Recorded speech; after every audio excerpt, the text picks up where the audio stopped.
Was Camilla, Duchess of Cornwall, throwing shade, as they say, to her former royal family member?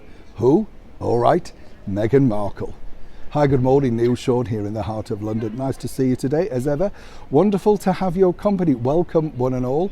Yes, let's all have a big wave. I know if you've just joined the community, you must think we're all daft, but we have a certain tradition, don't we? We like to wave to people, we like holics, and we like to take things at a steady pace. No nastiness on here, but all big chums, all one big family.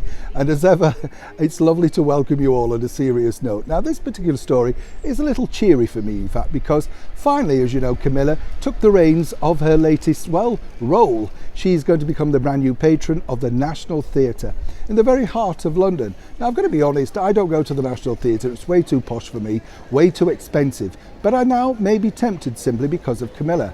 I've been told that Camilla really relishes the idea of this particular role, which was held for so many years by Her Gracious Majesty the Queen. But moving forward, as we know, Meghan Markle was given this role from Her Majesty because Her Majesty felt that, this would suit Meghan's artistic background. A nice gesture that seemingly wasn't that welcome by Meghan. Apart from a couple of flying visits to the National Theatre, highly publicised, and a couple of Zooms apparently, there wasn't really too much going on. And now the National Theatre have been very gracious and haven't really spoken about Meghan's time. When she decided to depart, they released a very glowing sort of missive about it. She'd be missed and what she'd done. But according to a good source in there, she'd done very little, in fact, And I think it was such a shame because it was a wonderful opportunity, particularly when you've got budding, thriving actors that really do need your support. I mean, that's what it's all about, right? So Camilla taking the reins is going to be a fascinating sort of, move in a sense, because we know Camilla absolutely loves theatre. She loves comedy, musicals, and we know she loves Strictly Come Dancing. So any glitz and glamour, that girl's going to be there, as we've seen.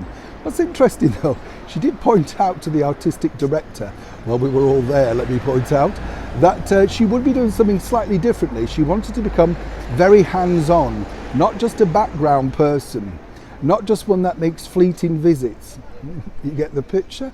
And of course, she really wants to encourage and help people thrive in their chosen profession, which is the world of theatre.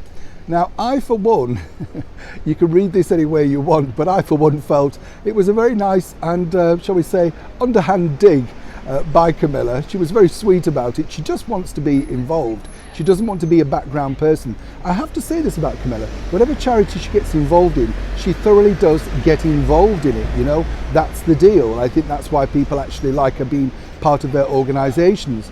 As for Meghan, of course, she's very much been given the closing curtains on her stint at the National Theatre. And there are no plans to commemorate that very short stint that she undertook while being a member of the British monarchy, as I'm sure you can imagine. Let's just wish Camilla well in this new venture because she truly does want to make it work, and I think she's got lots of exciting projects and ideas to help them raise money and, more importantly, put the theatre back on the map. So it's curtain up for Camilla. Neil Sean in the very heart of London.